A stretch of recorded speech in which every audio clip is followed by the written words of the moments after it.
আসসালামু আলাইকুম এভরিওয়ান, আশা করি সবাই ভালো রয়েছে। আজকে আমি তোমাদের দেখাবো খুব সহজে কিভাবে স্থিতিস্থাপকতা নির্ণয় করে দ্রব্যের প্রকৃতি নির্ণয় করা যায়। বেশিরভাগ শিক্ষার্থীরা স্থিতিস্থাপকতার অঙ্ক থেকে কিন্তু ঘাবড়ে যায় প্রথমত, কেননা মনে করে যে এত কঠিন সূত্র দিয়ে আমরা কিভাবে অঙ্ক করব, কিন্তু আসলে না। স্থিতিস্থাপকতার অঙ্ক খুবই সহজ এবং এখান থেকে খুব অল্প সময়ে আনসার করে 4 মার্ক পাওয়া সম্ভব এবং 4 মার্কের 1 মার্কও কাটা যাবে না, বিলিভ মি। এবং খুব সহজে মাত্র 3টা সূত্র যদি তুমি মুখস্থ রাখতে পারো, তাহলে অবশ্যই স্থিতিস্থাপকতা কেন্দ্রিক যে কোনো অঙ্ক এসে থাকুক না কেন, তোমরা খুব সহজে অল্প সময়ে আনসার করতে পারবে বলে আমি বিশ্বাস করি। তো প্রথমত জেনে নেওয়া যাক স্থিতিস্থাপকতা বিষয়টা কি। দেখো, আমরা এই কয়দিনে কিন্তু পড়ে এসেছি একটা জিনিস, যে দ্রব্যের দাম কমলে চাহিদা বাড়ে, দাম বাড়লে চাহিদা কমে। এইটা কিন্তু স্পষ্ট হয় নাই ঠিক কতটুকু দাম কমলে কতটুকু দাম বাড়ে, অর্থাৎ কত পার্সেন্ট দাম কমলো এবং দাম কমার ফলে ঠিক কত পার্সেন্ট চাহিদা বাড়লো। তো আজকে আমরা স্থিতিস্থাপকতার মাধ্যমে কিন্তু এই বিষয়টা ক্লিয়ার হয়ে যাব যে কোনো দ্রব্যের শতকরা কতটুকু দাম কমার ফলে বা বাড়ার ফলে চাহিদা কতটুকু বাড়লো বা কমলো। এই বিষয়টা আমরা স্থিতিস্থাপকতার মাধ্যমে কিন্তু ক্লিয়ার হয়ে যাব। স্থিতিস্থাপকতা বলতে কি বোঝায়, যে কোনো অপেক্ষকের স্বাধীন চলকের যে পরিবর্তনের হার, তার তুলনায় যে অধীন চলক কি হারে পরিবর্তন হয়, এটাকে স্থিতিস্থাপকতা বলা হয়। আরও সহজ করে কি বলি, আমি একটা উদাহরণ দিয়ে বলতে পারি। যেমন আমরা ধরি স্বাধীন চলক 20% পরিবর্তন হলো এবং স্বাধীন চলক 20% পরিবর্তন হওয়ার ফলে অধীন চলক কি হলো, 40% পরিবর্তন হলো। এই যে স্বাধীন চলক 20% পরিবর্তন হলো এবং অধীন চলক 40% পরিবর্তন হলো, এদের অনুপাতকেই বলা হয় স্থিতিস্থাপকতা। অনুপাত মানে কি, এখানে যে অধীন চলককে ভাগ দিতে হবে স্বাধীন চলকের মান দিয়ে, তাহলে আমরা অনুপাতটা পেয়ে যাব। এখন চাহিদার স্থিতিস্থাপকতা বলতে মেইনলি কি বোঝায়? চাহিদার স্থিতিস্থাপকতা হচ্ছে কোন অপেক্ষক চাহিদা অপেক্ষক। কোন চাহিদা অপেক্ষকে কি থাকে? চাহিদা অপেক্ষক কিসের উপর নির্ভরশীল? চাহিদা অবশ্যই দামের উপর নির্ভরশীল। হ্যাঁ, আরও অন্যান্য উপাদান রয়েছে, আমরা এখন অন্যান্য উপাদানগুলোকে স্থির ধরে নিব। শুধু দাম পরিবর্তনের ফলে দামের শতাংশিক পরিবর্তনের ফলে চাহিদার যে শতাংশিক পরিবর্তন হয়, বা আমি আরও সহজে বলতে গেলে দামের শতাংশিক পরিবর্তনের ফলে চাহিদার পরিবর্তন যে হারে সাড়া দেয় বা চাহিদা যে হারে পরিবর্তিত হয়, এইটার অনুপাতকে বলা হয় চাহিদার স্থিতিস্থাপকতা। তো চাহিদার স্থিতিস্থাপকতা মেইনলি আমরা তোমাদের বিগত সালের প্রশ্ন অ্যানালাইসিস করলে দেখা যায় 3 টাইপের প্রশ্ন আসে। যেমন দাম স্থিতিস্থাপকতা, আয় স্থিতিস্থাপকতা এবং আড়াআড়ি স্থিতিস্থাপকতা। এই 3 ধরনের বাইরে কিন্তু স্থিতিস্থাপকতা কেন্দ্রিক অঙ্কগুলো আসে না। তো আমরা আজকে মেইনলি 1 নাম্বার শিখবো, অর্থাৎ দাম স্থিতিস্থাপকতা কিভাবে নির্ণয় করে প্রকৃতি নির্ণয় করতে হয়। তো প্রথমত দাম স্থিতিস্থাপকতা বিষয়টা বলতে কি বোঝায় আমরা সেটা জেনে নিই।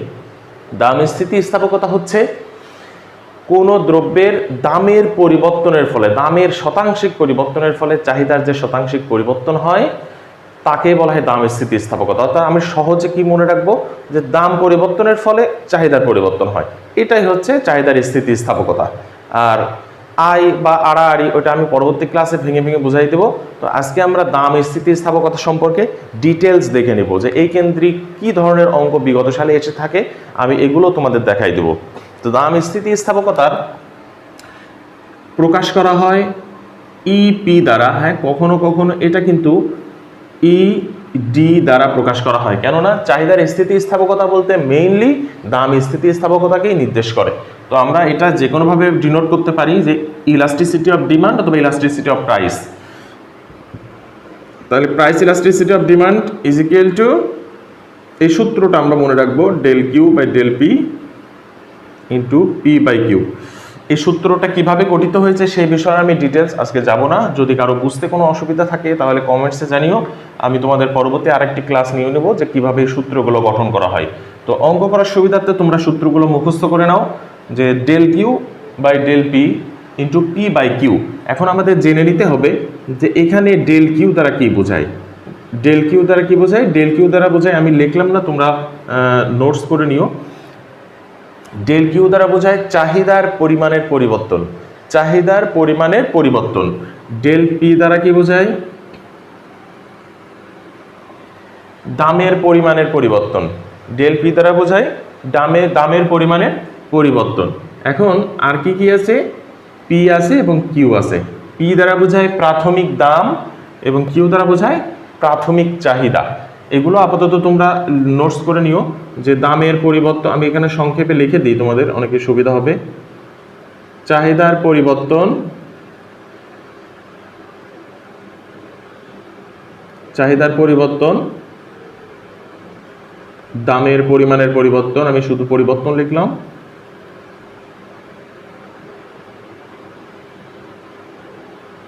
প্রাথমিক দাম,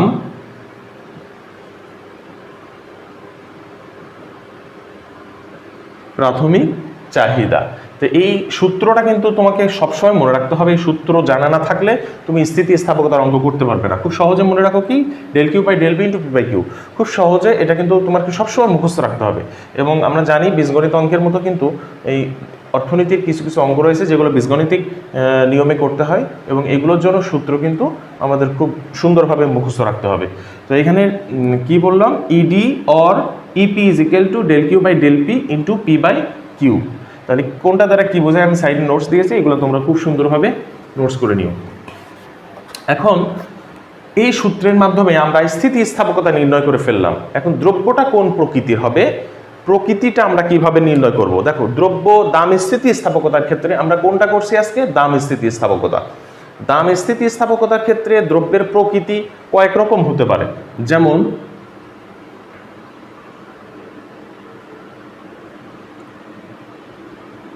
সাধারণ দ্রব্য,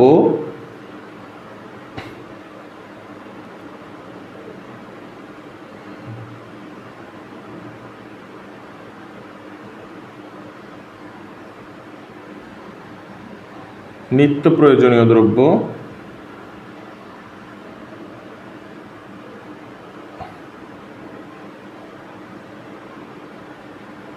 বিলাস জাতীয় দ্রব্য এবং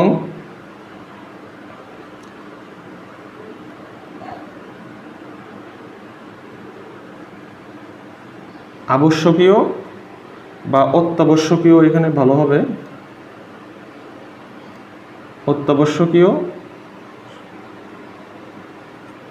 অত্যাবশ্যকীয় কিন্তু দ্রব্য। তাহলে এই যে চার ধরনের দ্রব্য হতে পারে, প্রকৃতি কোন প্রকৃতির দ্রব্য, এখন আমরা কিভাবে বুঝবো স্থিতিস্থাপকতা নির্ণয় করে যে কোনটা কোন প্রকৃতির দ্রব্য? তাহলে আমরা কিছু কন্ডিশন মনে রাখবো। এখানে কিছু কন্ডিশনটা কি? সাধারণ দ্রব্য কখন হবে? যখন elasticity of price is equal two 1, অর্থাৎ যখন তুমি স্থিতিস্থাপকতা ওই সূত্রের সাহায্যে নির্ণয় করে স্থিতিস্থাপকতার ভ্যালুটা কত হবে? 1 বা 1-এর সমান। যদি ইলাস্টিসিটি অফ প্রাইস 1-এর সমান হয় তাহলে সেটা হবে সাধারণ দ্রব্য। আমরা কি লিখব? যে যেহেতু স্থিতিস্থাপকতার মান 1-এর সমান সেহেতু দ্রব্যটি সাধারণ দ্রব্য। এইভাবে আমরা প্রকৃতিটা লিখব। নিত্য প্রয়োজন, এটা 1-এর সমান কেন বা কি, এগুলো বিস্তারিত আমি কিন্তু আরও পরে যখন অঙ্ক করাবো তখন বিস্তারিত বলে দেব। সাধারণ দ্রব্য আসলে কোনগুলো? যেমন মাছ, মাংস, এগুলো হতে পারে সাধারণ দ্রব্য। নিত্য প্রয়োজনীয় দ্রব্য যেগুলো আমরা অতি প্রয়োজন আমাদের, এটার কন্ডিশনটা কি? EP is less than 1, EP is less than 1। আমি কন্ডিশনগুলো আগে লিখে দিই। বিলাস জাতীয় দ্রব্য ইপি ইজ গ্রেটার দেন 1 এবং অতি প্রয়োজনীয় দ্রব্য হচ্ছে ইপি ইজ ইকুয়াল টু 0। আচ্ছা, নিষেধ থেকে শুরু করি। অত্যাবশ্যকীয় দ্রব্য,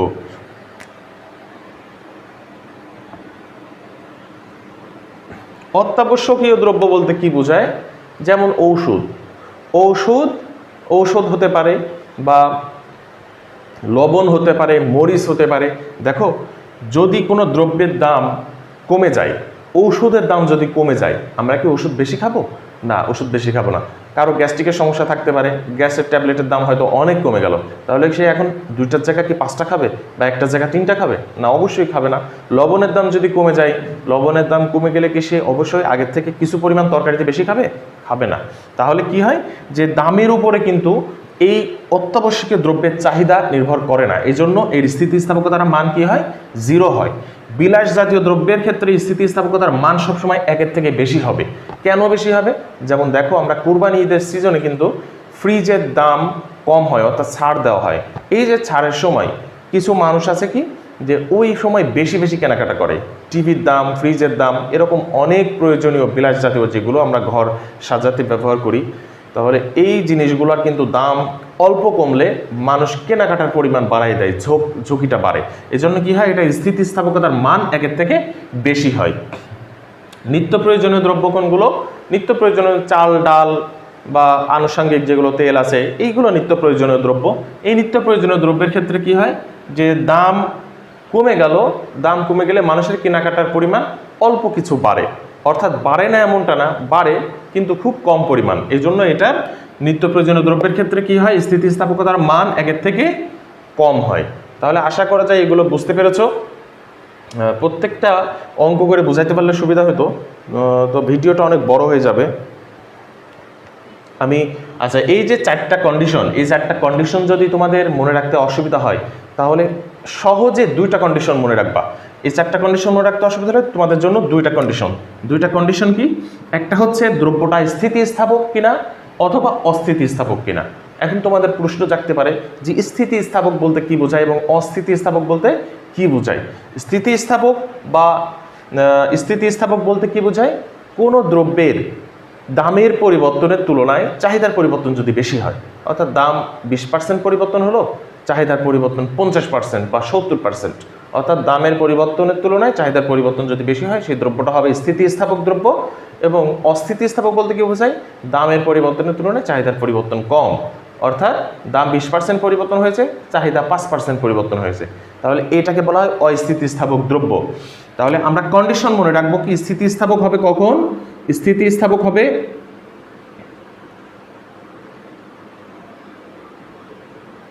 স্থিতিস্থাপক দ্রব্য হতে হলে তার কন্ডিশন হচ্ছে EP is greater than or equal 1। আমরা সহজে এটা মনে রাখবো যে কোনো স্থিতিস্থাপকতার মান যদি 1-এর থেকে বড় অথবা 1-এর সমান হয়, 1-এর থেকে বড় অথবা 1-এর সমান হয়, তাহলে সে দ্রব্যটা হবে স্থিতিস্থাপক। এবং 2 নম্বর কন্ডিশন আমরা মনে রাখবো অস্থিতিস্থাপক হলে পারে আমাদের কি কন্ডিশন ফিল আপ করতে হবে? অস্থিতিস্থাপক হতে হলে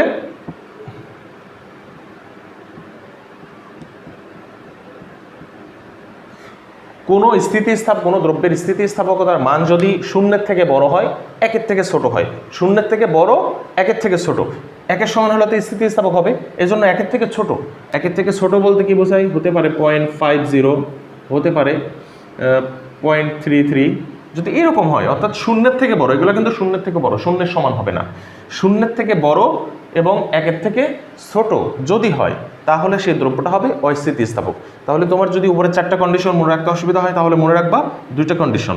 যে প্রথমত কি করতে হবে, আমি প্রথমে যে সূত্র লিখে দিলাম, delta q by delta p into p by q, এই সূত্রের সাহায্যে স্থিতিস্থাপকতা নির্ণয় করে নেবে। স্থিতিস্থাপকতা আমি প্র্যাকটিক্যালি দেখাই দিচ্ছি কিভাবে নির্ণয় করবে। তাহলে কি, স্থিতিস্থাপকতা নির্ণয় করার পরে ওই যে মানটা পাওয়া গেল, স্থিতিস্থাপকতার মানটা, দেখবে এই 4টা কন্ডিশনের কোনটার মধ্যে পড়ে, যেটার মধ্যে পড়ে সেই দ্রব্যটা হবে সেই ধরনের দ্রব্য। নিত্য প্রয়োজনীয় হতে হলে স্থিতিস্থাপকতার মান 1-এর থেকে ছোট, বিলাস জাতীয় হলে 1-এর থেকে বড়, এবং অত্যাবশ্যকীয় হতে হলে 0-এর সমান হতে হবে, এবং সাধারণ দ্রব্য হবে 1-এর সমান হলে। যদি এগুলো কোনোটাই তোমার মনে না থাকে, তাহলে তুমি সহজে এটা মনে রাখবে যে যেহেতু স্থিতিস্থাপকতার মান 1-এর থেকে বড় অথবা 1-এর সমান, সেহেতু দ্রব্যটা স্থিতিস্থাপক। অথবা যদি এরকম হয় যে যেহেতু স্থিতিস্থাপকতার মান 0.50 এবং সেটা 0-এর থেকে বড়, 1-এর থেকে ছোট, সুতরাং দ্রব্যটা অস্থিতিস্থাপক। শুধু এতটুকু মনে রাখলে কিন্তু তুমি পরীক্ষায় ফুল 4 মার্কস নিয়ে বেরোতে পারবা। তাহলে আমরা একটা অঙ্কের মাধ্যমে এটা প্র্যাকটিস করে দেখতে পারি যে কিভাবে স্থিতিস্থাপকতা নির্ণয় করতে হয়।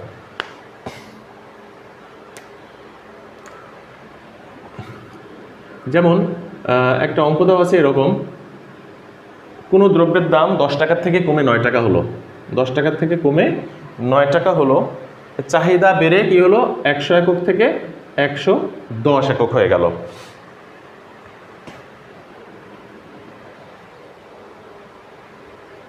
তাহলে এখন আমাদের কি সূত্রটা ছিল, যেহেতু এটা দাম স্থিতিস্থাপকতা কিভাবে বুঝলাম, দাম কমলো চাহিদা বাড়লো, অর্থাৎ দামের উপরে নির্ভর করে চাহিদা, সুতরাং এটা দাম স্থিতিস্থাপকতা। তাহলে EP is equal to del q by del p into p by q. আমরা এখন কি করব, এই ধরনের অঙ্ক করতে হলে অবশ্যই তোমরা একটা সাইড নোট দিবে। সাইড নোটে কি দিবে, ডেল কিউ সমান কি, চাহিদার পরিমাণের পরিবর্তন। পরিবর্তন কিভাবে বের করব, আগের ক্লাসে আমি বলেছি যে পরবর্তী ভ্যালু মাইনাস প্রাথমিক ভ্যালু। তো পরবর্তী চাহিদার পরিমাণ কত, 110, প্রাথমিক 100। তাহলে এখানে আমরা 110 মাইনাস 100 সমান 10 একক। এবার কি বের করব, ডেল্টা পি মানে হচ্ছে দামের পরিবর্তন, পরবর্তী দাম মাইনাস প্রাথমিক দাম মাইনাস 1। আচ্ছা, পি মানে প্রাথমিক দাম কত আছে 10, কিউ পরিবর্তিত দাম বা প্রাথমিক দাম কত, প্রাথমিক চাহিদা কত আছে 100 একক। এখন এগুলো যদি আমরা এখানে বসাই দিই কত হয়, উপরে 10 নিচে -1 ইন্টু পি কত 10 এবং কিউ এর মান 100। তাহলে এখানে কত, 10 10 100 কেটে গেল, থাকছে কি -1। দেখো দাম স্থিতিস্থাপকতার ক্ষেত্রে এটা খুবই ভাইটাল একটা বিষয়। দাম স্থিতিস্থাপকতার ক্ষেত্রে আমরা মাইনাস চিহ্নকে ইগনোর করব এবং অন্যান্য স্থিতিস্থাপকতার ক্ষেত্রে প্লাস মাইনাস কিন্তু পার্থক্য সৃষ্টি করে দেবে যে এটা কোন প্রকৃতির দ্রব্য। সুতরাং শুধু দাম স্থিতিস্থাপকতার ক্ষেত্রে মাইনাস চিহ্ন আসলে সেটা অবজ্ঞা করতে হবে, কিন্তু অন্যান্য স্থিতিস্থাপকতার ক্ষেত্রে মাইনাস আসলে অবজ্ঞা করা যাবে না। তাহলে এখানে আমরা কি করব, সমান 1, সাইড নোটে কি দিবা তুমি, যে মাইনাস অবজ্ঞা করে, বা ইংলিশে লিখলে মাইনাস চিহ্ন ইগনোর করে। এখন দেখো আমরা স্থিতিস্থাপকতা নির্ণয় করে ফেলেছি। আমরা স্থিতিস্থাপকতার মান কত আসছে, মান আসছে কিন্তু 1। তাহলে এখানে আমরা কোন কন্ডিশনের পরে 1 নাম্বার কন্ডিশন দিয়েছিলাম কি, এটা সাধারণ দ্রব্য। যেহেতু স্থিতিস্থাপকতার মান 1-এর সমান, আমরা প্রকৃতি কিভাবে লিখবা দ্রব্যের প্রকৃতি। যেহেতু স্থিতিস্থাপকতার মান 1-এর সমান সেহেতু দ্রব্যটি স্থিতিস্থাপক এবং সাধারণ দ্রব্য। যদি ওই কন্ডিশন মনে না থাকে তাহলে আমরা কি লিখবো, ওই যে লিখছিলাম যে EP is greater than or equal 1, অর্থাৎ যেহেতু স্থিতিস্থাপকতার মান 1-এর সমান সেহেতু দ্রব্যটি হবে স্থিতিস্থাপক। এবং এটা যদি কি হতো, 0-এর থেকে বড় 1-এর থেকে ছোট হতো, তাহলে আমরা কি লিখতাম, যে যেহেতু দ্রব্যটির স্থিতিস্থাপকতার মান 0-এর থেকে বড় 1-এর থেকে ছোট সেহেতু দ্রব্যটি অস্থিতিস্থাপক। আশা করা যায় সবাই খুব ক্লিয়ারলি বুঝতে পেরেছো। তোমরা এটা কয়েকবার প্র্যাকটিস করলে স্থিতিস্থাপকতার কেন্দ্রিক দাম স্থিতিস্থাপকতার উপরে যত প্রশ্ন এসেছে কেন তোমরা সবগুলো প্র্যাকটিস করে নিতে পারবে, খুব সহজে পারবে আশা করা যায়।